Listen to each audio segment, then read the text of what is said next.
وصلى الله وسلم على سيدنا محمد خاتم الأنبياء وحبيب رب العالمين أبي القاسم الأمين وعلى آله وصحبه أجمعين إن أصدق الحديث كتاب الله وخير الهدي هدي رسول الله صلى الله عليه وسلم وشر الأمور محدثاتها ikan handphone وكل محدثة ليس بدين الله بدعة وكل بدعة ضلالة وكل ضلالة في النار وعليكم بالجماعة فإن يد الله مع الجماعة ومن شد في النار. أما بعد, pada pertemuan kita kemarin sampai kepada usaha dan upaya untuk memastikan, untuk meredakan suasana dan keadaan yang berlaku dengan Sayyidul Anbiya wal Mursalin sallallahu alaihi wasallam, baginda pada masa usia 40 tahun. Itu adalah merupakan detik-detik usia dan juga dengan perjalanan waktu yang menunjukkan atas kematangan, kesempurnaan, kehebatan daripada seseorang. Sempurnanya kita pada masa usia 40 tahun, dikatakan kalau sampai pada masa usia 40 tidak berubah, itu sulit untuk merubah tabiat, watak dan kebiasaan. Masa 40 tahun itulah masa perubahan. Apakah akan sedar dan insaf, apakah akan sedar dan juga akan membaik, masa itulah masa penentuannya. Kita melihat beberapa kejadian, baik pada waktu Nabi kita bersama Maisarah, yang Maisarah lah yang merekomendasikan agar Nabi kita, agar baginda atau baginda Rasulullah SAW itu dinikah atau kawin dengan Sayyidatuna Khadijah. Atas informasi dan juga dengan berita yang disampaikan oleh Maisarah, atas dasar itulah dengan Sayyidatuna Khadijah berkenan untuk melamar baginda Nabi. Berarti Nabi kita amanah, jujur, bahkan gelaran yang diberikan kepada baginda seluruh Nabi kita menjadi Nabi dan Rasul. Nabi kita mendapatkan julukan sebagai Al-Amin. Perhatikan, supaya kita tidak terbawa-bawa dengan mereka-mereka yang mengatakan kemuliaan baginda Nabi itu bermula pada sejak turunnya wahyu. Kita katakan tidak betul. Kita netral. Dan yang memperkatakannya itu adalah salah seorang daripada ulama besar di tempat kita yang mengatakan baginda itu macam budak kampung. Bahasa itu pernah diperkatakan pada beberapa tahun yang lalu. Dan pada waktu saya bangkit di Masjid Alur Malai, yang pada seketika itu jamaah kita goncang. Karena saya katakan itu satu penghinaan. Mat kampung, mat Alur Malai, mat Ali, mat Ahmad, jelas tidak sama dengan yang namanya Nabi Muhammad sallallahu alaihi wasallam. Dan juga alasan mereka yang mengatakan tidak dianjurkan dengan kita merayakan dan memperingati hari Maulid, hari kelahiran. Sebab kemuliaan dengan baginda Nabi itu bermula daripada turunnya wahyu. Sepatutnya kita mengadakan perayaan turunnya Al-Quran, nuzulul Quran. Dari mana Al-Quran akan diturunkan? Kalau dengan yang namanya Muhammad bin Abdillah itu tidak lahir. Dari mana datangnya kemuliaan kalau dengan yang namanya Muhammad bin Abdillah itu tidak wujud? Tapi kita bersabda kuntu nabiyyan wa adamu munjadilun bil tinatihi, itu hadis. Dan juga daripada beberapa rangkaian ayat yang merupakan sanjungan dan pujian kepada baginda, ini dapat kita pastikan secara khusus dengan dua surah yang berturut-turut, Alam Nashrah Laka Sadrak, Amanat Nas. Pada waktu Nabi kita hijrah ke Madinah, yang walaupun mereka bersekongkol untuk menghalang perjalanan baginda untuk hijrah ke Madinah, tapi ternyata tidak ada mustauda, makhzan yang lebih aman yang dapat dipastikan keselamatannya daripada baginda. Sayyidina Ali diamanahi untuk menyerahkan kembali wada'i', titipan-titipan atau amanah-amanah daripada orang ramai. Di kejeniusan, kehebatan daripada baginda pada saat ketika itu. Bagus. Kejadian-kejadian yang seumpamanya itu berlaku sebelum usia 40 tahun. Setelah Nabi kita lebih matang, setelah Nabi kita lebih hebat, setelah Nabi kita lebih sempurna, setelah Nabi kita patut dan layak untuk menerima wahyu Allah Jalla wa'ala. Justru pada saat ketika itu yang muttazin atau juga yang seimbang dan yang mampu untuk memberikan tanggapan positif pada saat kejadian itu berlaku adalah Sayyidatuna Khadijah. Kalla la yuhzikallahu abada. Tidak, Allah tidak akan mengecewakan baginda. Ucapan baginda kemarin itu kita ikuti bersama. Laqad khasyitu ala nafsi. Aku betul-betul risau dan takut atas diri dan keselamatanku. Itu daripada beliau. Nah, jadi maksudnya apa? Supaya dengan kita mudah menerima fakta dan hakikat. Tidak mutlak kebenaran itu senantiasa selalu daripada orang-orang yang gede. Tidak mesti kebenaran itu harus dengan orang-orang yang besar atau orang-orang yang mempunyai pangkat. Mungkin barangkali dia ada gelaran Datu, mungkin barangkali dia ada gelaran Datu Sri, mungkin barangkali dia gelaran Tun. Tapi yang namanya kebenaran itu tidak pernah memihak. Jadi mungkin saja kesilapan berlaku dengan seorang ulama besar. Mungkin saja kesilapan berlaku dengan seorang kiai. Kesilapan dan kesalahan daripada seseorang yang mempunyai tempat dan kedudukan yang tinggi. Buktinya mana? Kita tidak mengatakan tersalah. Tapi pada saat ketika itu Nabi kita agak goyang. Padahal Nabi kita yang memberikan cadangan, saran pada saat akan berlakunya peristiwa berdarah. Siapa yang akan meletakkan Al-Hajarul Aswad pada tempatnya? Nabi kita yang cadangan Nabi kita diterima. Nabi kita mendapatkan jolokan dan juga mendapatkan gelaran Al-Amin sejak daripada waktu usia 25 atau juga ke bawah daripada itu. Nabi kita mendapatkan kepercayaan daripada orang ramai. Tapi ternyata dengan kejadian yang menimpa pada baginda, tidak juga Nabi kita goncang dan juga kelam kabut, tapi Nabi kita ada kebimbangan dan risau dengan keadaan yang berlaku. Siapa yang stabil? Sayyidatuna Khadijah radhiyallahu taala anha. Maka di antara daripada fawaid yang dapat kita ambil daripada peristiwa dan kejadian tadi itu, mungkin saja ayah kita yang begitu bijak, yang di sepanjang hidup kita belajar kebijakan, ketabahan, kesabaran, ketekunan, keistiqomahan dalam melaksanakan apa saja, itu daripada mak dan ayah. Itu mungkin zallah dalam perjalanan hidup mereka, sehingga membuat mereka tak tersilap ataupun juga terkeliru, tersalah dalam membuat keputusan. Itu tidak mustahil. Kemudian yang kedua, kita dapat melihat betapa bijaknya Sayyidatuna Khadijah radhiyallahu taala anha yang menghubung kaitkan perjalanan hidup dengan perilaku, perangai dan mentaliti daripada seseorang.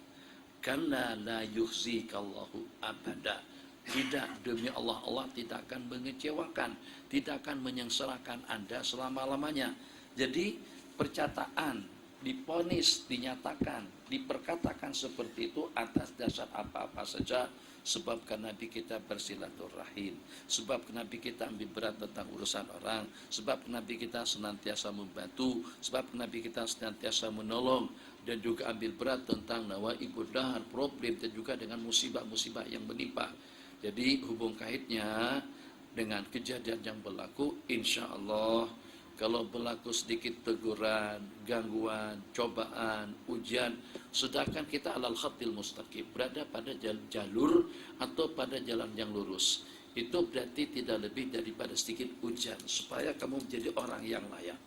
Ini abadan, apakah sudah layak untuk ditingkat, apakah sudah layak untuk naik pangkat daripada abadan kepada abdal.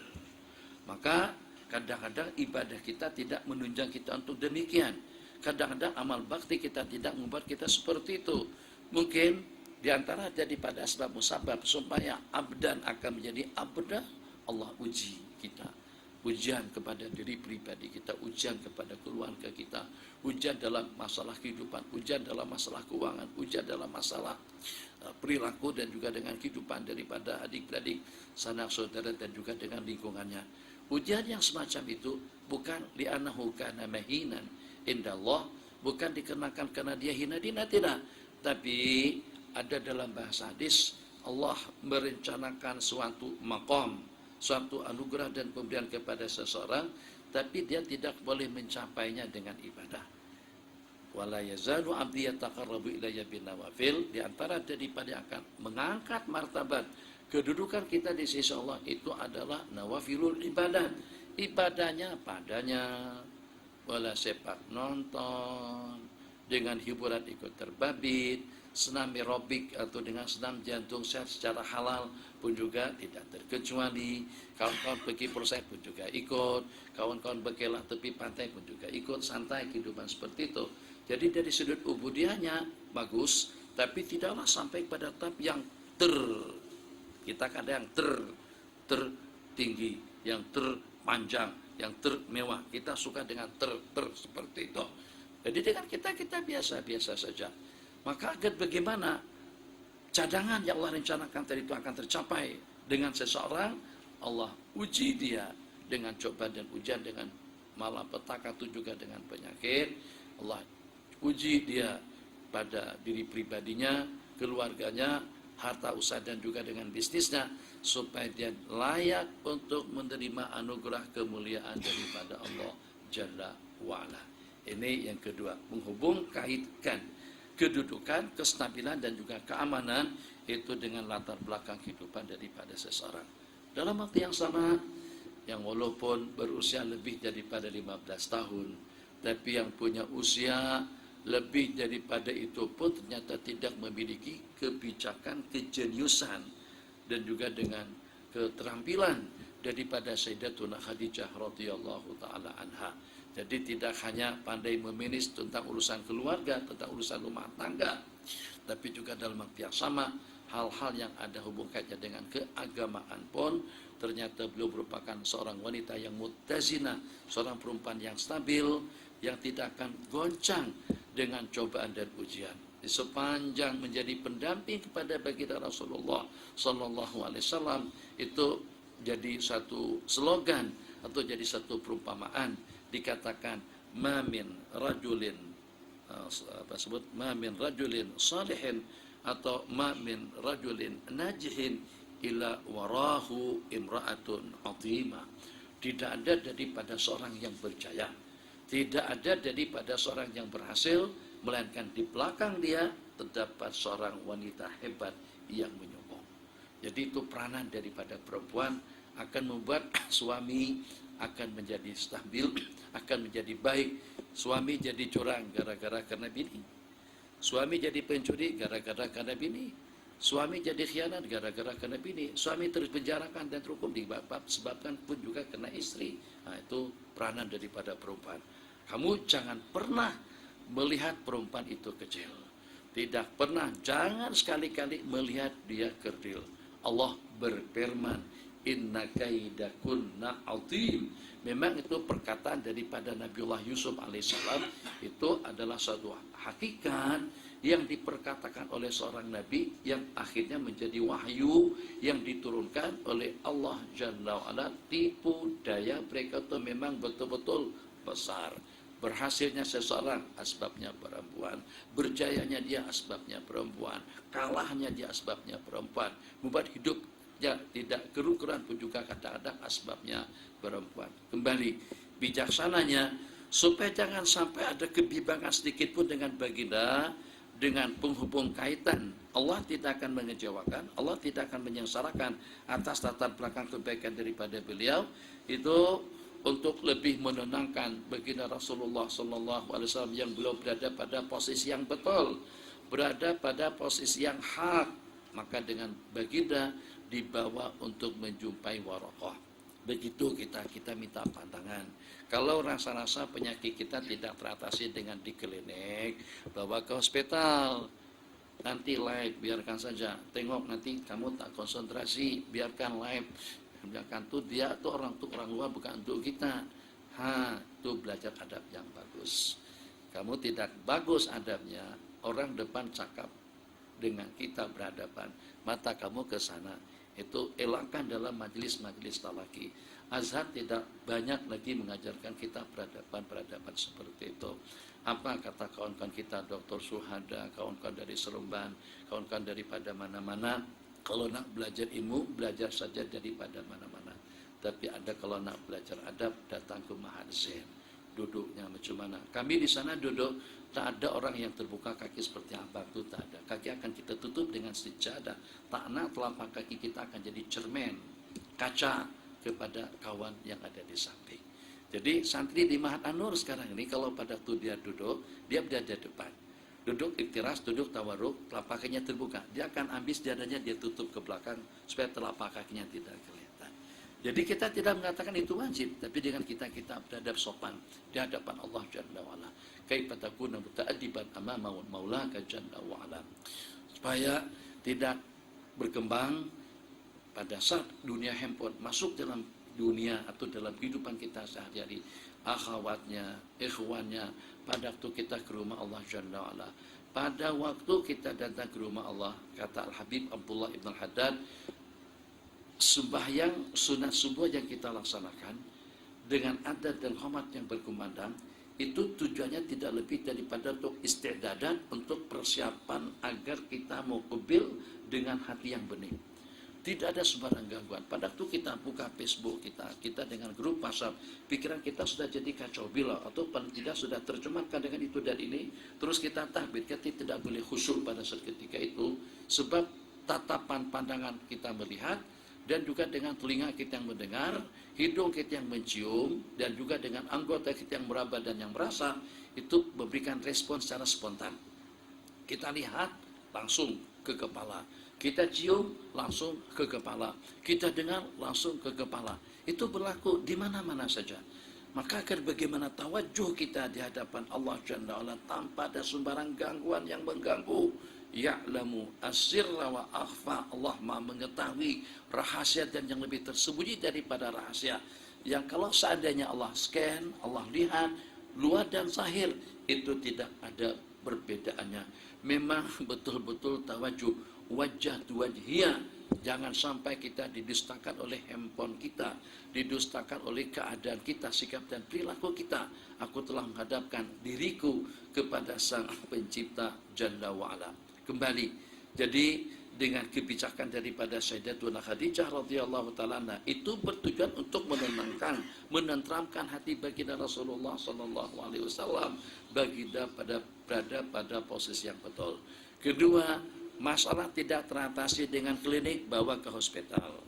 Tak teratasi dengan hospital yang ada di Alostan, kita bawa ke KL. Tidak teratasi dengan hospital besar yang ada di KL, kita bawa berobat ke mana? Kita bawa berobat ke Singapura. Begitu orang-orang kaya seperti itu. Dari Indonesia, tidak boleh Indonesia mereka bawa ke Pulau Pinang. Pulau Pinang tidak boleh bawa ke Singapura. Singapura tak boleh bawa ke Amerika. Sampai sembuh. Mungkin sembuh, mungkin juga meninggal dunia. Pada waktu Syekh Mutawalli Sya'rawi meninggal dunia, itu pasal perawatan dirawat di tempat dulu, di Mesir. Tapi pada saat keadaan sudah kritis, dalam keadaan yang sudah tidak memberikan harapan, diterbangkan dengan pesawat Raja Fahad atas pembiayaan daripada kerajaan Arab Saudi, dihantar ke Amerika untuk berobat.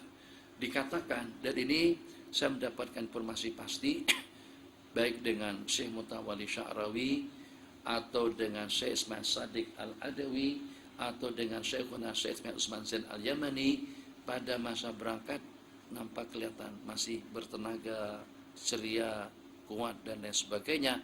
Tapi pada masa balik daripada sana atau daripada Amerika, keadaan justru lebih teruk daripada keadaan pada waktu pergi ke sana.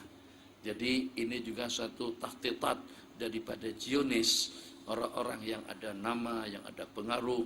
Mungkin dengan kita ingatkan pada tu Syekh Ismail Sadiq Al-Adawi, bagaimana kalau pada khutbah mukadimah biasa-biasa saja, alhamdulillah rabbil alamin, sallallahu alaihi sayyidina Muhammad wa ala alihi wasallam, amma ba'du, teguran hatta kepada saya tantawi pada tu menjadi mufti.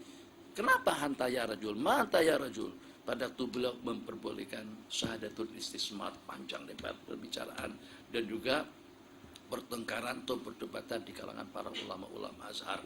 Jadi di mana-mana ulama-ulama yang ada potensi, yang hebat, itu berwaspada. Kalau pada tu nak berobat, jangan dibawa ke hospital-hospital yang ada salib. Tak bakalan sembuh. Mungkin sembuh daripada penyakit, akan diambil alih oleh penyakit-penyakit yang berbahaya yang akan mati. Itu memang di tangan Allah, tapi ada asbab musababnya. Jadi dari beberapa kejadian, baik itu daripada pihak-pihak tertentu ataupun juga tanpa kita sadari, ternyata ada tangan yang bermain di balik daripada kejadian yang berlaku. Kesembuhan yang kita dambakan itu ternyata tidak kunjung datang.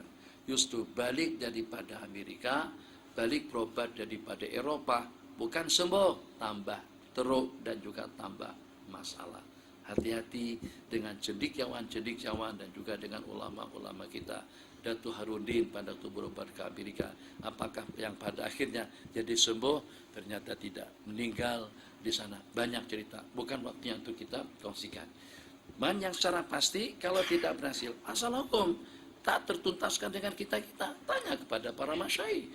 Dengan para masyayikh pun juga tidak, kita akan dalam bentuk muktamar, akan ada wa fauqa kulli dzi ilmin alim.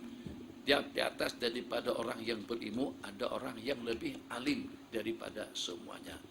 Qala ya ibna min ibni amik, Isma min ibni amik, dengar daripada ponakanmu, dengar daripada sepupumu. Hadis silakan. Bismillahirrahmanirrahim. Bismillahirrahmanirrahim. Alhamdulillahirabbil alamin. Wassalatu wassalamu ala asyrafil mursalin wa ala alihi wa sahbihi ajma'in. Wa bi sanadikum al-muttasil إلى الإمام ابن أبي جمرة رضي الله تعالى عنه ومنه إلى رسول الله صلى الله عليه وسلم. فقالت له خديجة يا ابن عمي اسمع من ابن أخيك. فقال له ورقة يا ابن أخي ماذا ترى؟ فأخبره رسول الله صلى الله عليه وآله وسلم خبر ما رأى. فقال له ورقة هذا الناموس الذي نزل الله على موسى. Juga yang dapat kita pelajari daripada kejadian tadi itu, kalau kita inginkan keterangan yang jelas dan juga dengan informasi yang tuntas, itu kita babitkan langsung, kita kaitkan langsung kepada orang yang terbabit. Jangan daripada mulut ke mulut, nanti dengan komentarnya atau dengan komennya atau dengan bahasanya yang barangkali kadang-kadang dalam pembahasannya tidak seperti dengan kejadian yang berlaku. Akan berlaku kesalahpahaman daripada seseorang. Bijaksananya Sayyidatuna Khadijah radhiyallahu ta'ala anha, bukan beliau yang pergi berjumpa dengan Waraqah, tapi justru Nabi kita dibawa pergi. Bukan beliau yang menceritakan begini-begini dengan kejadiannya. Justru beliau sarankan kepada baginda oleh Waraqah tidak mendengar ulasan percakapan daripada Sayyidatuna Khadijah, tapi disarankan untuk mendengar ungkapan cerita kejadian yang berlaku daripada Sayyiduna Rasulullah sallallahu alaihi wasallam. Maksudnya apa? Kita sudah tidak ada pamram. Kalau ada informasi daripada pamram, ada informasi daripada mujama, ada informasi daripada kedutaan, ada informasi daripada organisasi, ada informasi daripada satu kumpulan. Jadi dengan kita, bukan kita menolak, tapi kita juga tidak bijak kalau kita telan mentah-mentah tanpa kita mendengar pasti daripada sumber pembicaraan itu daripada siapa. Itu katanya daripada duta. Siapa yang mendengar langsung benda itu daripada duta. Itu katanya daripada persatuan. Siapa yang mendengar langsung keputusan itu daripada persatuan. Kalau tidak, akan berlaku istiwajiyah, kerancuan dalam informasi. Jadi dengan Sayyidatuna Khadijah radhiyallahu ta'ala tidak menginformasikan kejadian. Sebab urusan kita kemarin lah, kalau seandainya hanya melalui kawan-kawan saja kita yang pergi, kita tidak tahu. Tahunya salah. Rasa saya sudah betul dah masa kita balik daripada Arma 2009-2010. Tahunya katanya 2008 dengan 2009. Jadi kalau langsung berkenan dengan orangnya, kita akan mendapatkan informasi yang betul. Misal, kamu akan mengatakan saya jadi tidak bijak. Katanya Syekh Nur, di Malaysia 20 hari, di Indonesia setakat 10 hari saja. Itu mana kebijakan? Tidak betul cara seperti itu. Takkan saya tidak tahu hukum hakam. Mana boleh seperti itu? Takkan duduk di Malaysia lebih lama daripada di Bogor. Kan begitu dengan bahasanya. Sabar dulu, cari asbab nuzulnya. Tanya dulu, ima tanya kepada orang yang tahu atau tanya langsung kepada orang berkenaan. Banyak. Kadang-kadang seseorang tanya, saya duduk berapa lama di Malaysia? Saya katakan 20 hari. Sana saya kan 10 hari aja. Loh, terperancar. Kenapa macam tu? Kenapa tidak bijak? Saya katakan itu yang paling adil. Kenapa? Sebab sini ada 2 rumah. Oh, begitu. Macam tu. Itu informasi daripada pihak berkenaan. Maka dengan Sayyidatuna Khadijah langsung, atau dengan Warakah bin Naufal langsung meminta keterangan daripada baginda. Faqala madza tara? Apa yang Anda lihat? Nabi kita pun bercerita. Qala فأخبره رسول الله صلى الله عليه وآله وسلم خبر ما رأى فقال له ورقة هذا الناموس الذي نزل الله على موسى. Nah, Namus artinya Jibril. Itu adalah malaikat Jibril yang dulu pernah turun kepada Nabiullah Musa alaihissalam dan juga kepada para nabi-nabi yang terdahulu. Malaikat Jibril itu mendapatkan julukan sebagai Aminul Wahyi, pembawa wahyu kepada para nabi-nabi terdahulu. Naam. Ya laitani fiha jaza'an. Ya laitani jaza'an. Artinya dengan kata luahan hati dan perasaan dengan penuh penyesalan. Ya laitani, soknya aku, bahagianya saya. Yang kalau pada saat kamu nanti diusir, dikeluarkan daripada negara atau daripada tempat kediamanmu, daripada tempat kediaman Anda, yang pada saat ketika itu aku masih hidup. Ya laitani, kata-kata jasa, rasa sedih, luahan rasa kecewa, luahan rasa sedih daripada Warakah. Kenapa? Sebab hanya dalam beberapa waktu saja daripada pertemuan tadi itu, Warakah pun kembali kepada Allah Jalla wa'ala. Ya laitani jasa'an, di saat kau nanti akan diusir. Nabi kita jadi heran, Amukhrijiyahum, apakah nanti aku akan sampai diusir? Jadi kata Warakah, tak ada seorang pun yang membawa ajaran, yang membawa wahyu seperti Allah turunkan kepada Anda, melainkan dia akan dimusuhi, melainkan dia akan diusir daripada kampung, daripada tempat kediamannya. Ya laitani jaza'an. Qala laitani akunu hayya yukhrijuka qaumuk. Yukhrijuka qaumuk. Ya laitani kuntu hayya. Sonoknya, bahagianya, sedih dan kecewa dalam waktu yang sama. Yang pada saat ketika nanti Anda akan dikeluarkan, seronoknya kalau aku masih hidup pada waktu itu. Tamani, angan-angan. Yukhrijuka qaumuk, pada waktu kau diusir oleh mereka. Nabi kita tanyakan, Amukhrijiyahum, apakah mereka nanti akan usir saya? Qala na'am. Na'am. Faqala Rasulullah sallallahu alaihi wasallam, aw mukhrijiyahum? Qala na'am. Lam ya'ti rajulun qattu bimithli ma ji'ta bihi illa udiya. Pahami bahasa yang itu. Tidak ada seorang pun qat dengan sesiapa saja membawa ideologi baru atau membawa satu pahaman yang benar atau juga sebaliknya, melainkan dia akan dimusuhi. Yang benar akan mendapatkan permusuhan daripada orang ramai, yang batil apalagi. Jadi pada waktu kita pada posisi yang betul pun tidak ada dengan seseorang, ma min ahadin, tidak ada daripada seseorang yang akan membawa panduan, ajaran, bimbingan, dakwah, tarbiyah semacam mana Anda, melainkan dia akan diuji, akan dianiaya dan juga akan disiksa. Dan itulah dengan perjalanan dakwah yang kita perhatikan bersama dalam rangkaian sejarah selama hampir tidak kurang daripada 13 tahun yang pertama, Nabi kita tidak pernah merasa tenang, tidak pernah merasa tentram, tidak pernah merasa aman. Dengan ancaman, celaan dan cercaan itu ternyata bertubi-tubi daripada waktu ke waktu dan juga daripada masa ke semasa. Tapi kita ambil patokan dan pedoman hidup daripada kejadian sirah itu juga daripada kejadian tadi itu, seperti apapun besarnya tantangan, cabaran yang menimpa kepada baginda dan juga kepada umat, tetap dengan mereka mengatakan Rabbunallah, tidak goncang dengan cobaan dan ujian. Nanti akan ada cobaan, sedikit cobaan. Kalau pada waktu kita balik kampung, ada kadang-kadang mungkin yang komplain dengan pakaiannya. Kita tak nak bawa budaya-budaya Mesir secara keseluruhan. Yang baiknya daripada Mesir kita bawa balik, yang kurang itu kita tinggalkan. Ada budaya yang kurang adab dengan para masyayikh, itu kita tinggalkan. Di sini seperti yang saya katakan kemarin, datang ke jadah baik ahlan wa sahlan, tapi bawa yang baiknya, jadahnya biar tinggal di situ. Jadi jangan dibawa kedua-duanya.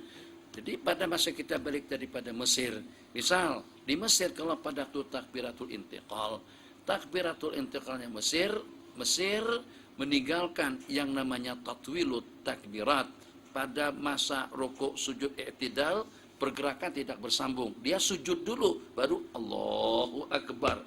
Sunahnya tidak demikian, tidak ada yang namanya sukun, tidak ada yang namanya diam dalam sembahyang. Makanya supaya bersambung daripada pergerakan kepada pergerakan, bersambung kita dengan zikir, bersambung kita dengan Allah, bersambung kita juga dengan rahmah. Sembahyang itu adalah munajat, sembahyang itulah mi'rajul mukmin.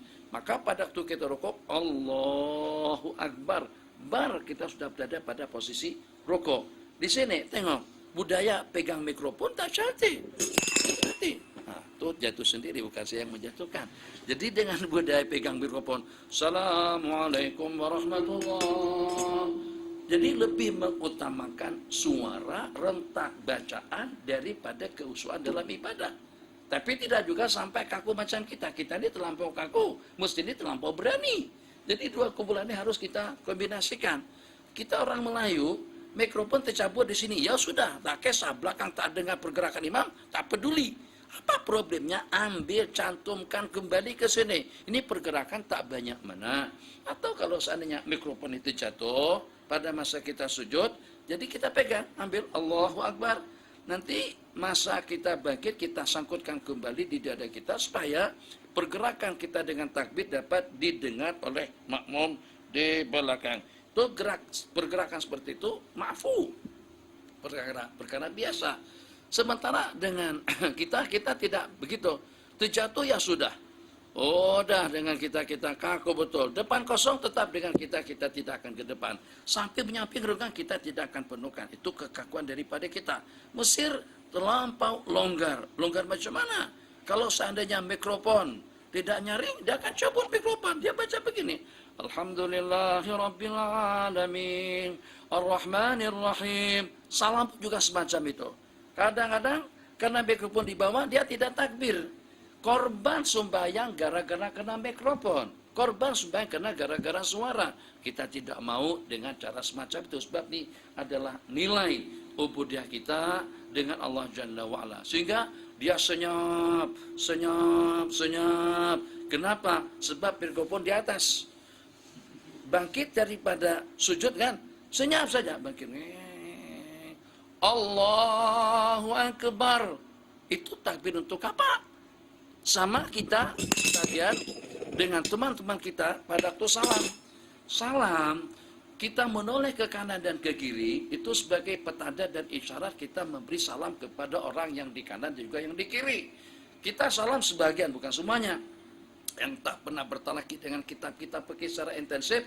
Assalamualaikum warahmatullahi. Assalamualaikum warahmatullahi. Tengok apa lagi? Apa yang ditengok? Justru pada masa kita mengucapkan salam tadi itu kita tengok yang di kanan. Assalamualaikum warahmatullahi. Tahu dia. Ini maksud salam ini saya menyalami kamu di belakang. Bukan salam dah kita habiskan pada waktu kita salam. Jadi kalau kita udah habis Assalamualaikum warahmatullahi, baru kita nak menoleh, sama saja, udah selesai makan baru nak baca doa. Allahumma barik lana fima razaqtana wa qina adzabannar. Udah habis dah, kita stop, kita keluarkan dalam tandas, baru baca doa di dalam. Allahumma jannibna syaitan. Allahumma itu baca jima ya. Baca tandas apa? Allahumma inni a'udzubika minal khubuthi wal khaba'is. Dah selesai buang air besar, baru nak baca doanya. Macam juga dengan salam. Jadi pergerakan yang tidak patut kita bawa ke tanah air itu adalah pergerakan dalam ruku dan sujud. Lam yalid wa lam yulad wa lam yakul lahu kufuwan ahad. Kita Allahu Akbar, takbirnya panjang. Sini Allahu Akbar, belum rukuk lagi. Atau juga dah sampai ke batas rukuk baru takbir. Dah bangkit tegak baru sami Allah. Ya sami'a itu bacaan sebagai penyambung daripada rukuk kepada i'tidal. Takbir ditatwid dipanjangkan daripada i'tidal sampai kepada sujud. Allahu Akbar. Bar. Dan kita sudah tersentuh ke tempat sujud. Di sini sebagiannya bagaimana? Gerak dulu, diam, senyap. Kira-kira sudah hampir sampai ke tempat sujud baru Allahu Akbar. Jadi ada kekosongan. Ibadah tidak bersambung. zikir kita pun juga terputus pada saat ketika itu. Jadi tidak semuanya dibawa. Khudh minni ma safa wa da'ani ma kadar. Ambil daripada saya yang murni dan bersih, wa da'ani ma kadar, dan tinggalkan daripada aku perkara-perkara yang keruh dan kotor. Naam. Qala وإن يدركني يومك أنصرك نصرا مؤثرا. kalau pada hari tersebut saya menemuinya, niscayalah aku akan membela Anda sehebat-hebatnya. La ansurannaka nasran mu'azzaran ay nasran qawiyya. Kalau seandainya masa kau nanti diusir, masa kau nanti akan dimusuhi, aku akan membela kamu dengan sehebat-hebatnya. Tapi Warakah bin Naufal daripada peristiwa atau setelah menjelaskan tentang kejadian tadi itu, tak lama kemudian Warakah pun meninggal dunia. Itu penghujung daripada cerita hadis wahyu yang pertama yang diriwayatkan oleh Al-Imam Al-Bukhari. Kenapa dengan hadisul wahyi? Sebab itulah permulaan daripada risalah, permulaan daripada an-nubuwah, permulaan daripada segala-galanya. Naam, bismillahirrahmanirrahim. ثم لم ينشب ورقة أن توفي وفتر الوحي. Lam yamkus, kemudian lam yanshab, tak lama kemudian, bahasa kitanya lama tak lama kemudian Warakah pun meninggal dunia, wafatara, dan terputuslah fatratul wahyi dalam beberapa bulan atau dalam beberapa waktu, dari hari ke hari. Mungkin pada masa kali pertama dia bercakap I love you kepada kita, kita terperanjat. Tapi setelah beberapa minggu kemudian terngiang-ngiang kata-kata tadi itu dalam telinga kita. Ya Allah, terjumpa dengan yang itu tak pernah pun dia kata I love you. Terjumpa dengan yang itu tak pernah pun dia kata aku sayang kamu. Tak jumpa dengan yang lain pun juga tidak pernah ucapan yang seumpamanya. Maka terngiang-ngiang ucapan daripada seseorang yang tidak diduga, yang kita ada rasa risau dan takut dengan ucapan tadi itu. Jangan-jangan kita nak diperangkap, jangan-jangan kita nak diolok-olok, jangan-jangan dengan kita dicerca dan dicaci. Misalnya saja, misal kamu ini orangnya tampan-tampan semuanya, orangnya bagus-bagus, masyaallah tabarakallah. Katakan saja kita adalah orang yang paling huduh. Sudahnya orangnya kurus, kecil, huduh pula. Bukan setakat huduh aja, bodoh juga. Misal saja. Terus ternyata dengan seorang perempuan doktorah, dia dapat PhD pada masa usia 23, kita pada masa usia 26. Dia dengan gamblang mengatakan I love you. Jadi kita rasa seperti dihinakan. Dalam hati orang yang sehebat, dia sudah ada PhD, perempuannya cantik, seksi, mempunyai kelembutan kulit, mempunyai tuh dengan bulu mata yang lengkung, atau apalah dengan bahasanya, dengan alis mata macam seperti kaus, atau juga macam seperti dengan bulan sabit, hidungnya mancung, macam-macam lah, sebutkan saja. Putih dan bersih kulitmu, merah delima bibirmu. Itu kan lagu lama kan. Putih dan bersih kulitmu, merah delima bibirmu, tak dapat aku menahan, ingin segera aku mengenang. Jadi tak dikira, di luar daripada dugaan. Sampai kita katakan, ish, lo janganlah macam tu, cik jangan macam tu lah. Mantang-mantang ada PhD, mantang-mantang orangnya cantik, mantang-mantang orangnya daripada keturunan orang baik. Janganlah aku dibeli macam tu. Kalau sampai seumpama dia mengatakan saya cinta kamu, mesti kita terasa dihinakan. Kita siapa dan juga siapa dia.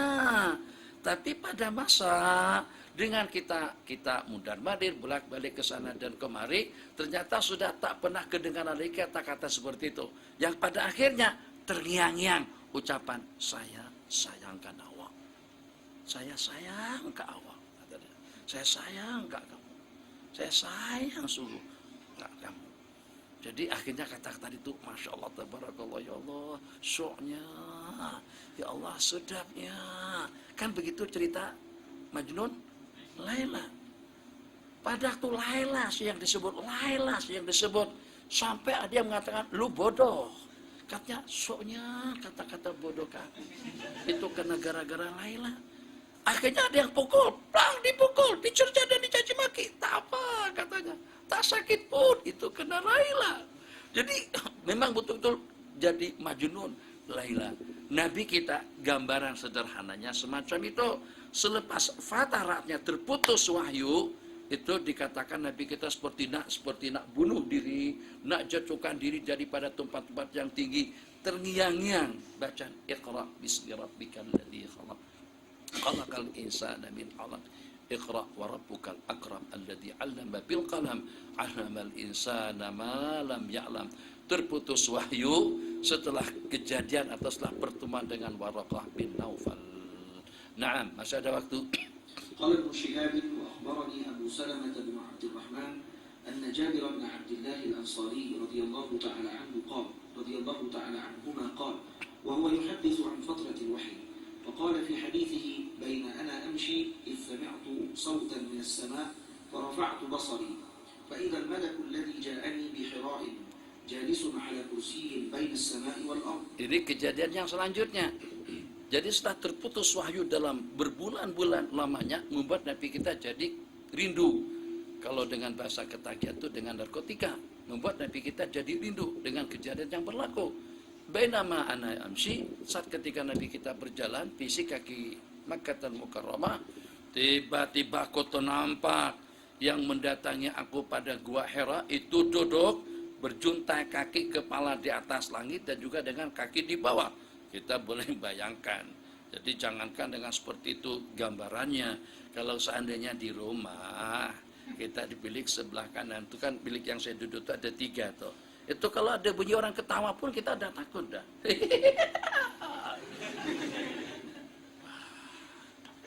Ada penghuninya nih, pintu udah dikunci, akhwat udah balik, kawan-kawan juga sudah keluar. Di sebelah tuh, suara itu tidak terlalu asing, tapi yang peliknya macam ada suara datang daripada bilik sebelah. Ini baru hanya kedengaran suara. Yang ini saddama bainal afaq, kaki terjuntai di bawah, sedangkan kepala di atas di langit. Yang mendatangi aku pada masa di Gua Hira ternyata nampak kembali. Akhirnya Nabi kita jadi ketakutan lagi. Zambiluni, selimutilah aku. Naam, faida فرعبت منه فرجعت فقلت زملوني. Ru'ibtu, aku menjadi ketakutan dan aku pun kembali. Jadi jangan diteruskan. Terjumpa gajah liar. Awas laluan gajah liar. Itu jalan antara Gerik menuju ke Jeli. Jalan itu sepi malam. Jadi pengalaman dan aku lihat pengalaman pribadi di situ pernah eksiden.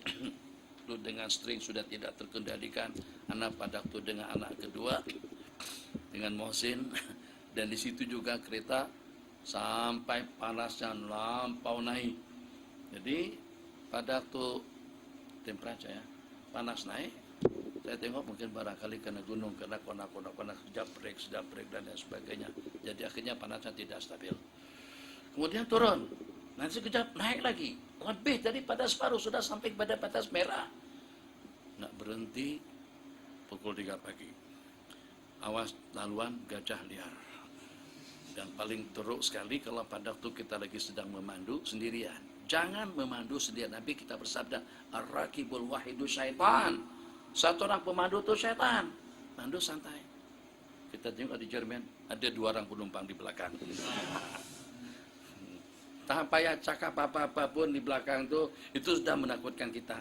Apalagi kalau terlampak kelihatan senyum, hihi, belakang.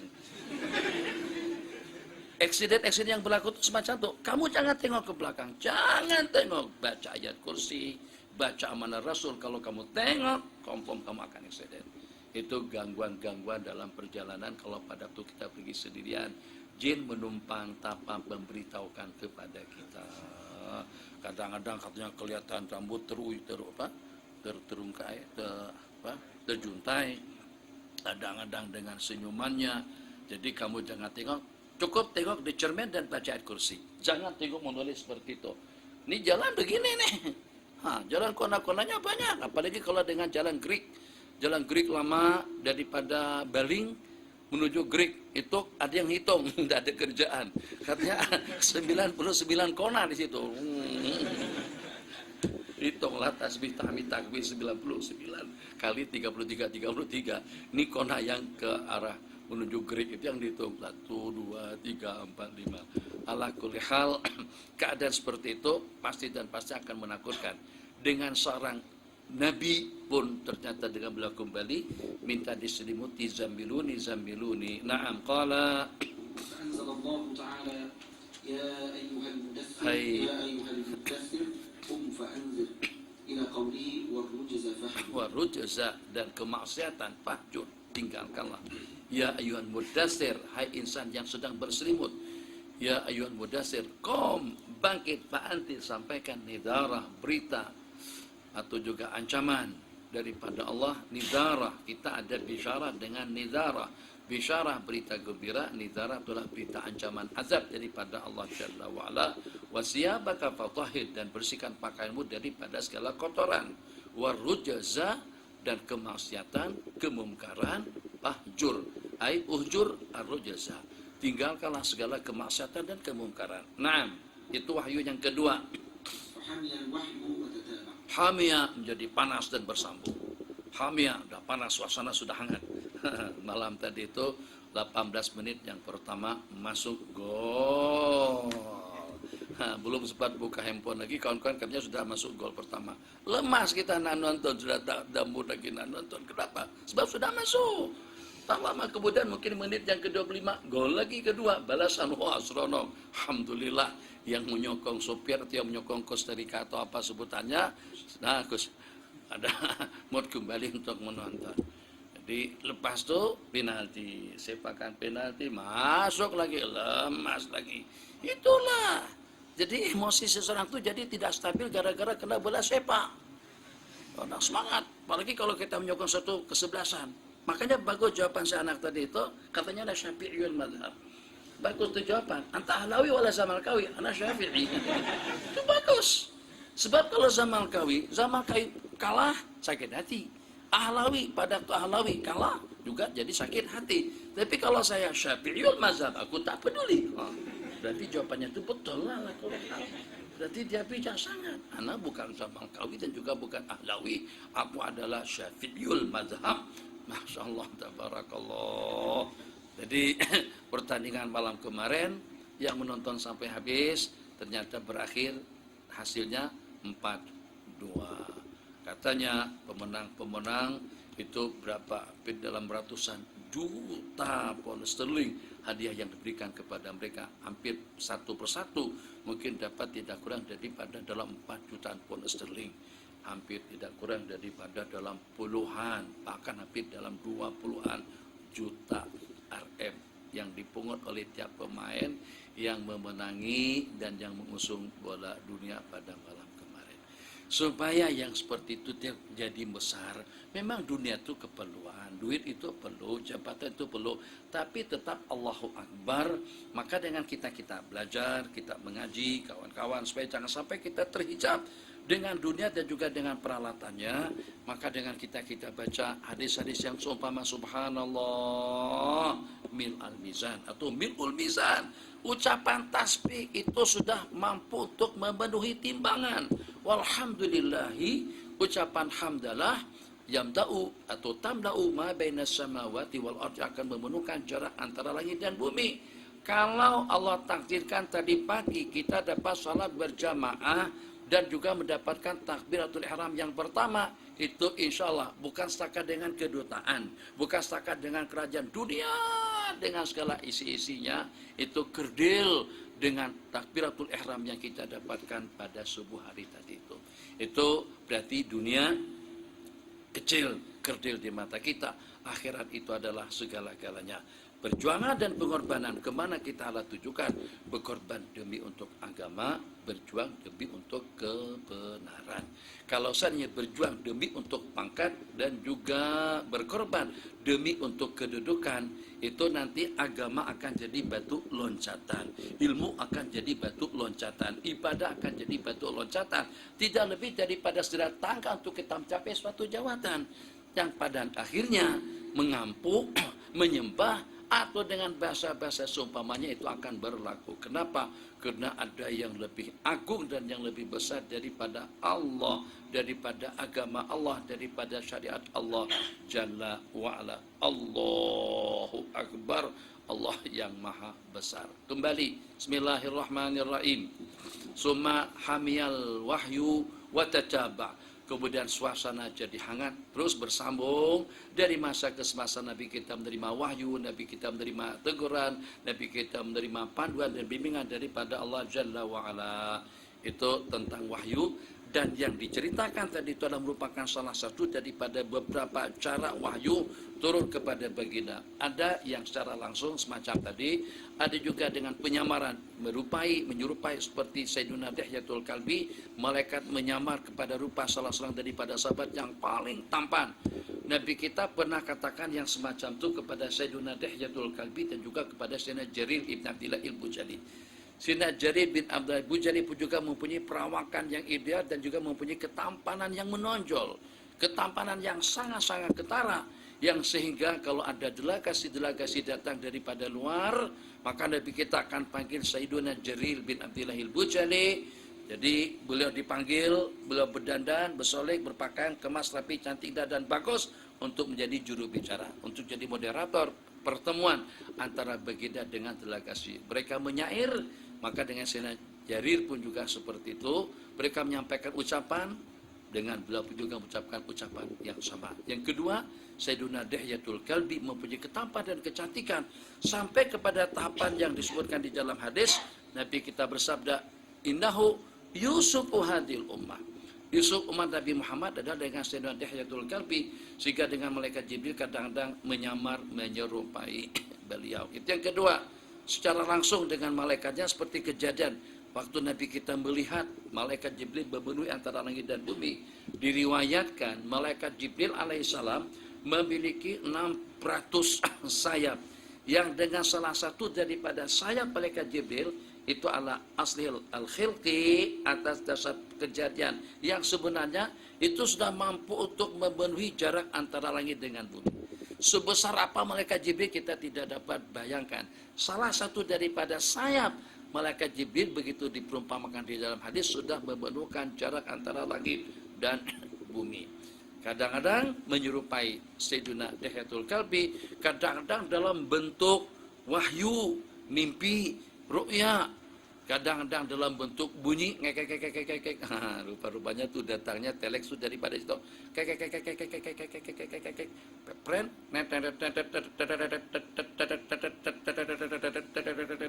Oh. Assalamualaikum warahmatullahi taala wabarakatuh. Rumusannya tadi itu. Tadi dalam beberapa sekian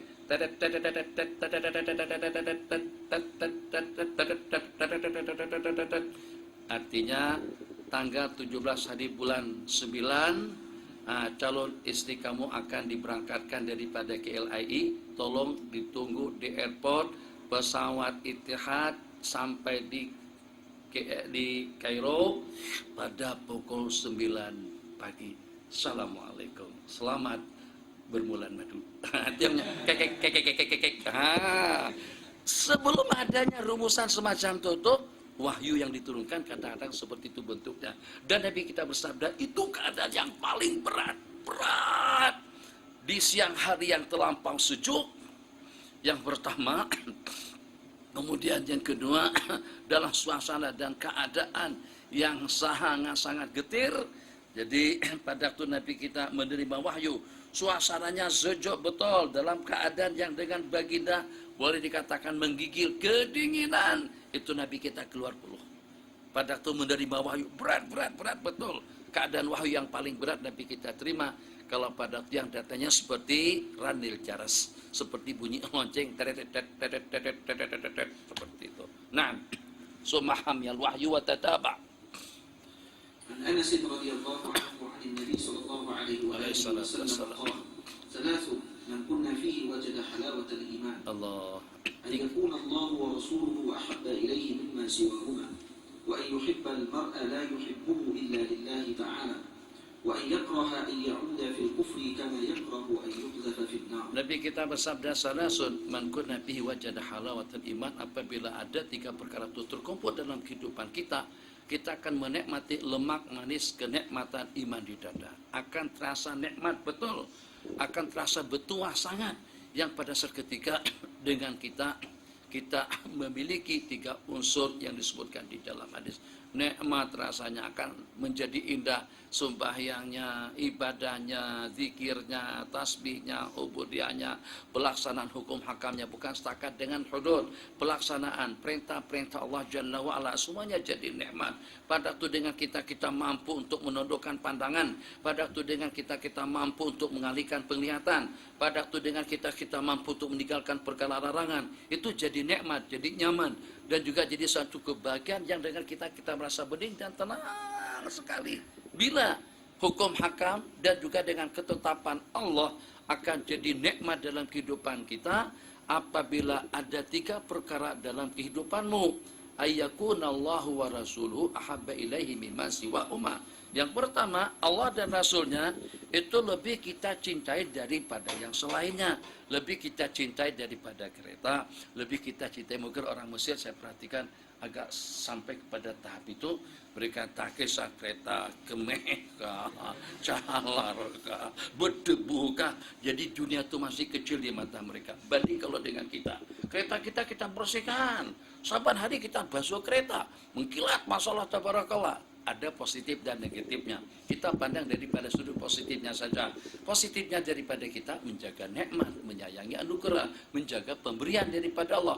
Jadi agar nikmat yang diberikan itu akan kekal abadi dengan kita. Tapi daripada sudut lain, nampak kelihatan seperti kita dihamba-sayakan sama kereta, dihamba-sayakan sama rumah, dihamba-sayakan sama jawatan, sama kedudukan, sama politik, sampai membabi buta lupa daratan karena jawatan dan juga kedudukannya. Sehingga sampai tak pandai menjawab salam gara-gara karena gelaran, tak pandai ngaut nasi sebab kena dengan gelaran. Kalau memang kawan-kawan tak kawan, kan kita kau sendiri apa susah-susahnya. Ini keripap sini, gulai pajri, gulai al-maghribi, gulai al-isya'i, sudah ada, nasi mandi, nasi kerabu, nasi dagang, nasi tayamum, nasi wudu. Ada semuanya, ambillah. Takkan dengan kita tunggu orang. Jadi kenapa? Macam kita dulu lah, macam kita sekarang lah. Layan sendiri, ambil sendiri. Kalau memang perlunya sate, ambil sate. Perlunya ayam, kita ambil ayam. Tak perlu dengan kita harus dihidang, selalu disajikan. Sampai baru saja menang. Menangnya pun sangat beda 2 suara aja. 3.337 dengan 3.339. Kita menang 2. Akhirnya jadi yang berhormat. Lepas jadi yang berhormat, sudah tak pandai buka kereta. Lepas kereta terus dibukakan apa? Susah, buka sendiri, drive sendiri.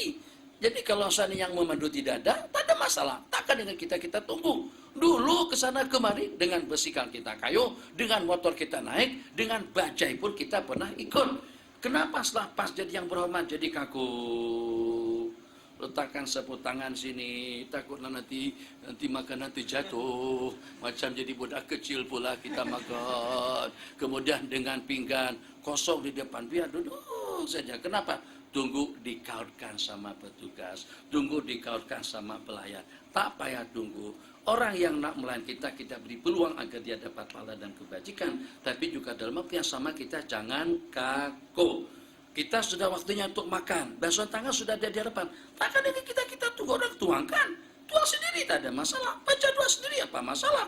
Takkan dengan kita jadi kaku semacam itu. Jadi dengan sedikit kemuliaan dan kelebihan yang kita miliki, jangan sampai dengan kita kaku dalam kehidupan. Jadi yang pertama harus wujud dalam hati seseorang, ayyakunallahu wa rasuluhu ahabba ilaihi bima siwahuma.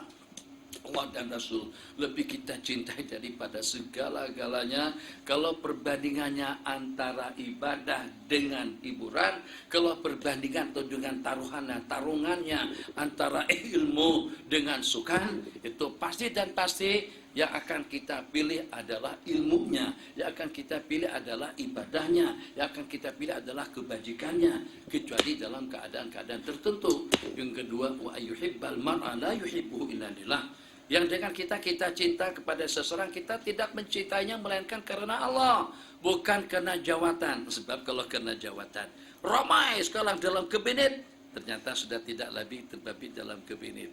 Itu ternyata dirombak total sama Partai Harapan atau Pakatan Harapan. Nah, dahulu kita ada link melalui menteri atau juga Perdana Menteri atau daripada timbalan. Ternyata sekarang Perdana Menteri sudah tidak lagi jadi Perdana, timbalan pun juga sudah tidak lagi menjadi timbalan. Itu dengan Datuk Zaid Hamidi sudah tidak lagi jadi timbalan. Kalau kita bergantung dengan atasan dengan jawatannya itu boleh jadi akan lenyap.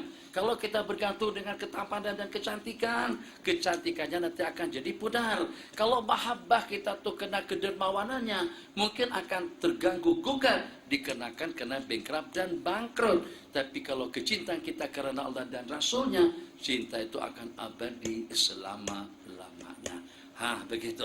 Jadi cinta dia kenapa? Karena dia cantik. Nanti ada waktunya dia sudah tidak cantik. Bapak yang pertama, yang kedua masih oke lagi. Tapi pada waktu keluar yang ke-30, yang ke-13 lah, 39 terlalu banyak. Yang ke-13, ya Allah ya Rahman Rahimin, udah tua, udah beruban, gigi pun juga sudah habis, ketawa pun sudah tidak cantik lagi. Dulu ketawa-ketawa, hihihi, cantik. Sekarang ketawa, apa? Tak berani buka mulut, gigi tak habis dah. Dulu masalah solik, sekarang buka kepala uban bertaburan di sana sini. Ya Allah ya Rahman Rahim, dulu juga trak. Sekarang angkat bangkit, tak dua tangan, naikkan punggung, kemudian tumpul kekuatan Allah Akbar. Kalau kecintaan karena kekuatannya, tengok pemain film. Kalau kamu tengok sekarang, dulu kita tengok pada masa 30-an, belum sampai 20 tahun yang lalu, film yang namanya Rambo, itu pemainnya itu udah tua, ada pernah tengok beberapa waktu yang lalu, mungkin udah habis 2 tahunan yang lalu, udah telondeh dah semuanya.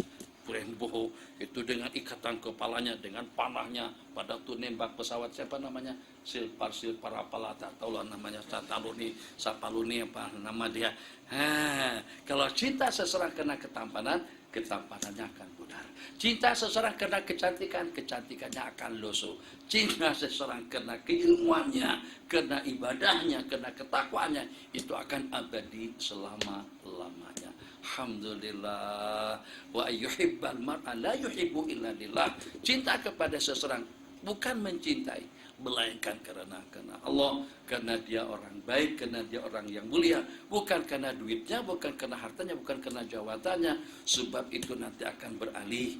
Sebagaimana kau duduk di tempatmu itu juga pada suatu ketika akan diambil alih oleh orang lain. Tidak pernah ada yang namanya kursi kekal abadi selama-lamanya.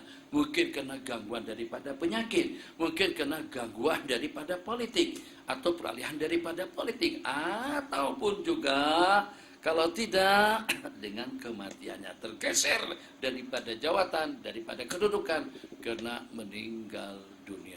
Maka pada waktu peluang diberikan, bagaimana kita menggunakan peluang kita tadi itu, belum tentu peluang akan terulang untuk kali kedua dan ketiga, dan juga untuk kesempatan-kesempatan yang berikutnya. Salasun, 3. Kalau tersemat yang 3 tadi itu, kita akan nikmati betul kenikmatan yang namanya beragama. Kenapa sampai tergadaikan prinsipnya? Karena tidak menikmati kenikmatan dengan amal atau dengan amal ubudiyah, dengan agama dan juga dengan pendirian keyakinan yang Allah berikan kepadanya. Satu, Allah dan Rasul lebih kita cinta daripada yang lainnya. Cinta kepada seseorang hanya semata-mata karena Allah. Wa ayyakraha ayyauda fil kubri, dia tidak mau kembali kepada kekufuran, seperti dia tidak mau dan tidak berkenan kalau sampai dia dicampakkan ke dalam api. Mau tak kalau sampai terhumban kembali masuk dalam penjara? Tak nak. Mau tak kalau sampai dicampakkan ke dalam api neraka? Tak nak. Seperti kebenciannya, dia benci sungguh dengan yang namanya penjara, dengan yang namanya kezaliman, dengan yang namanya kediktatoran, dengan yang namanya azab api neraka atau azab di dunia, seperti juga kebenciannya untuk kembali kepada kehidupan yang sudah dia tinggalkan. Ayyauda bil kufur. Jadi kebenciannya kembali kepada budaya jahiliyah, jangan dikekalkan kembali budaya-budaya jahiliyah yang sudah dibentras oleh agama kita. Patung mematungnya, jangan buat patung.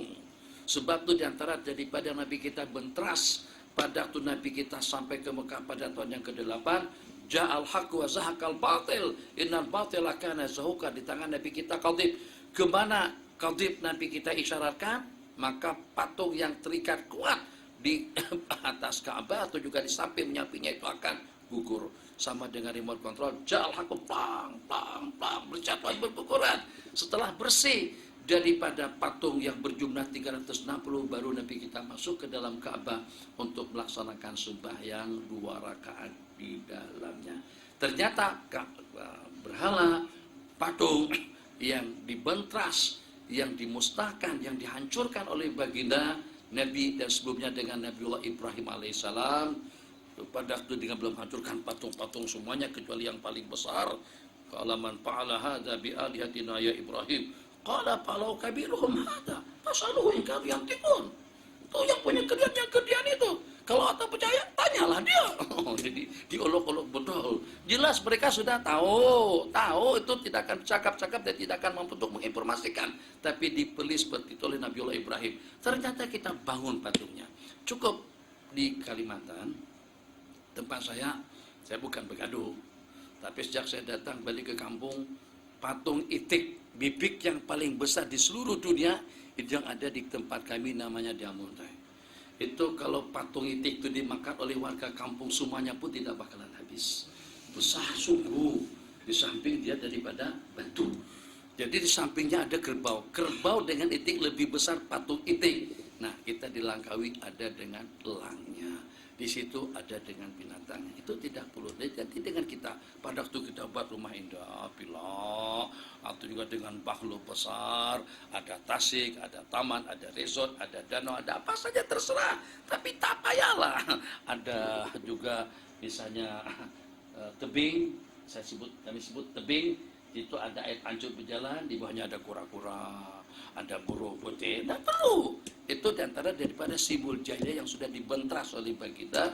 Man sawwara suratan asyadun nasi adzaban yaumal qiyamatil musawwirun. Man sawwara suratan kullifa yanfukha fihi roh. Orang yang mencipta, yang melukis, yang mengukir, atau juga yang mengadakan makhluk yang hidup seperti harimau. Kan di rumah kalau ada gambar tak ada masalah, masih ringan lagi. Tapi kalau pada waktu patung harimau atau juga di rumah itu ada singa yang walaupun hanya dengan kulitnya saja, kulitnya isi keluar masuk ganti dengan kapas, ganti dengan kain. Jadi singa di rumah seseorang tadi itu memang lampak betul macam seperti harimau. Nah, itu untuk apa? Membuat malaikat tidak masuk dan juga menghalang kita daripada rahmat dan tatapan ridha daripada Allah. Silakan dengan yang serba modern, tapi jangan sampai merusak iman dan yakin. Silakan dengan yang serba modern, tapi jangan sampai memperangkap kita kepada lembah kehancuran. Yang ketiga, tak nak kembali kepada kehidupan jahiliyah, tak nak kembali kepada kekufuran, seperti dia tak nak dan tidak berkenan kalau dicampakkan ke dalam api neraka. Kalau sudah seperti itu, iman yang sebati di dalam hati, kebenciannya dengan budaya-budaya jahiliyah, kebenciannya dengan perkara-perkara yang dibentras oleh baginda Nabi, cinta seseorang karena agamanya, dan juga Allah dan Rasul, agama Allah, perintah Allah, kehendak Allah, di atas daripada segala-galanya. Ini masjid, kita disuruh untuk kita ta'zim, untuk kita memuliakannya. Dan juga dengan tulisan-tulisan tidak ada panggilan yang semulia panggil Allah. Stop, off, kan, matikan handphone Anda. Tak paham juga, mampuskan handphone kamu pada waktu kamu sedang berada di rumah Allah Jalla wa'ala. Tawajuh ayyakunallahu wa rasuluhu ahabbu ilaihi ahabba ilaihi mimma siwahuma. Ini kita akan berkomunikasi dan kita sedang berada di rumah Allah menjadi tetamu istimewa. Hadis terakhir. Bismillahirrahmanirrahim. عبادة بن الصامت رضي الله تعالى عنه Sayyidina Ubadah di antara daripada sahabat Nabi yang terbabit dalam delegasi satu pertemuan dengan Raja Mukaukis atau dengan salah seorang daripada Raja Kisra. Jadi pada itu Sayyidina Ubadah mendapatkan amanah untuk menjadi juru bicara. Beliau cakap keras, badan beliau gagah perkasa kuat hebat. Di samping juga orangnya hitam, bukan gelap hitam. Jadi pada waktu itu kata Raja Mukaukis, mungkin kalau dengan bahasa Mesir, ya jamaah, mepesaidakum ahsan minno. Jadi kata Raja Mukaukis atau kata salah satu daripada apa namanya raja daripada jajahan Kisra, tak adakah orang yang sedikit agak lebih lembut daripada awak untuk menjadi delegasi menghadap aku? Jadi kata Sayyidina Ubadah bin Samit, aku nih merupakan yang paling putih di kalangan teman-temanku yang di belakang dan merupakan orang yang paling lembut. Pasukan saya itu ada dalam 1000 orang, hampir semuanya lebih gelap dan lebih hitam lagi daripada aku. Aku ini merupakan orang yang paling ceria kulitnya daripada mereka. Suara yang semacam petir. Sayyidina Ubadah bin Samit radhiyallahu ta'ala anhu. Naam, hadis. وكان شهد بدرا وهو أحد نقباء ليلة العقبة. Itu salah satu daripada kebanggaan kalau dikatakan salah satu daripada prajurit Badar. Sebab Allah berfirman kepada ahli Badar, "I'malu ma syi'tum faqad ghafartu lakum." Itu satu kemuliaan. Kemudian yang kedua salah satu daripada delegasi dua peristiwa pertemuan Al-Aqabatul Ula dengan Al-Aqabatul Tsaniyah, daripada kumpulan yang pertama dengan kumpulan yang kedua setelah Nabi kita mendapatkan janji pasti daripada mereka kalau Nabi kita hijrah ke Madinah, itu yang memberanikan Nabi kita untuk datang ke sana. Naam. Anna Rasulullah sallallahu alaihi wasallam wa hawlahu isabatun min ashabihi. Isabat jamaah. Nabi kita bersabda di sekeliling Nabi terdapat kumpulan daripada para sahabat. Isabah min ashabi. Siapa ashabi? Muhajirun dengan Ansar. Bukan Syiah Rafsanjani, bukan Syiahnya Khumaini, bukan Syiahnya Beirut, bukan Syiahnya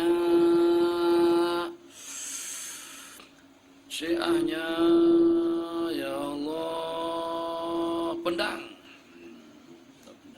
Jitra, bukan Syiahnya Jitra, bukan Syiahnya Gombak. Pusat kegiatan Syiah sekarang ada di Gombak. Bukan Syiahnya Bandung, bukan Syiah yang ada di Malang, tidak. Allah isabatun jamaah. Jadi renung sejenak.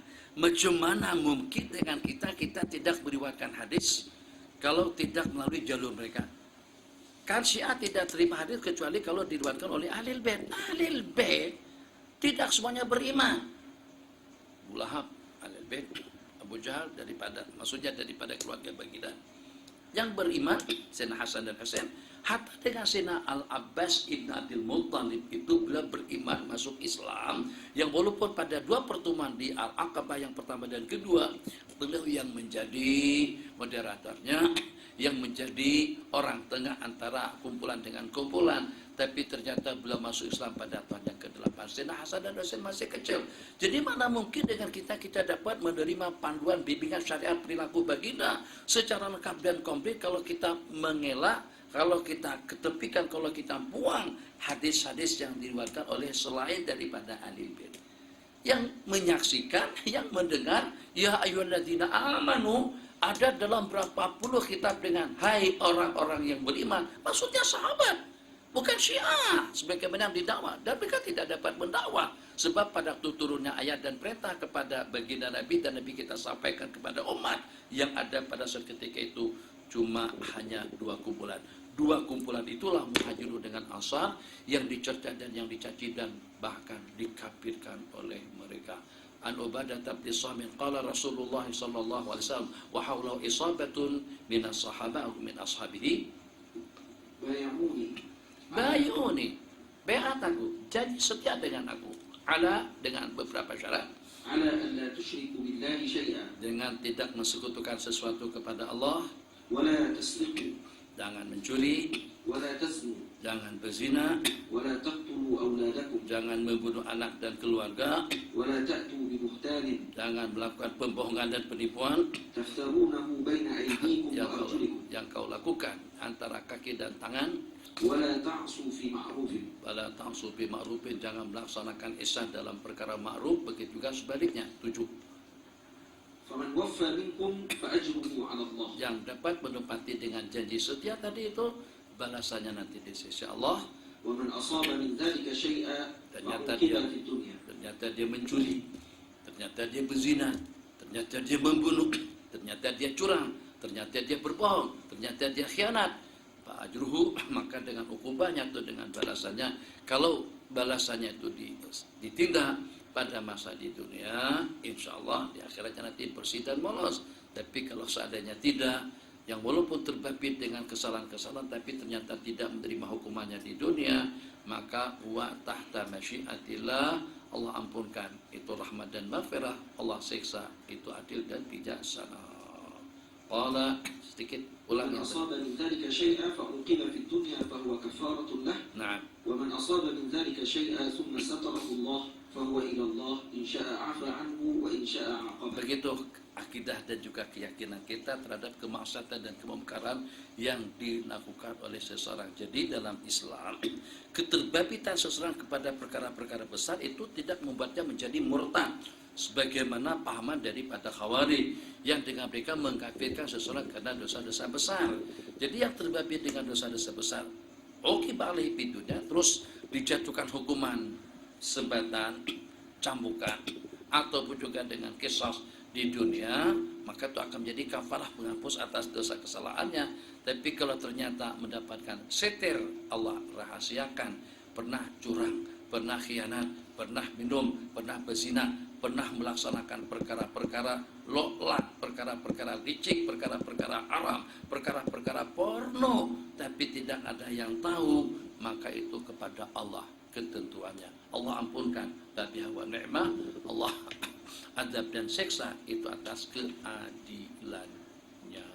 Jadi kita simpulkan, jangan pernah, ingat, jangan pernah sekali-kali mengkafirkan orang yang beriman disebabkan karena kemaksiatannya, kesalahannya sebesar apapun. Memang dia main judi, memang dia rampas harta rakyat, memang dia kau harta negara, tetap tidak boleh dikatakan kafir, sebab itu adalah urusan Allah Jalla wa'ala. Insya'a afa wa insya'a adzaba, nanti pada hari pembalasan. Subhanakallahumma wa bihamdika asyhadu an la ilaha illa anta astaghfiruka wa natubu ilaik. Rabbana atina fid dunya hasanah fil akhirati hasanah wa qina adzabannar. Amin. Walhamdulillahi rabbil alamin.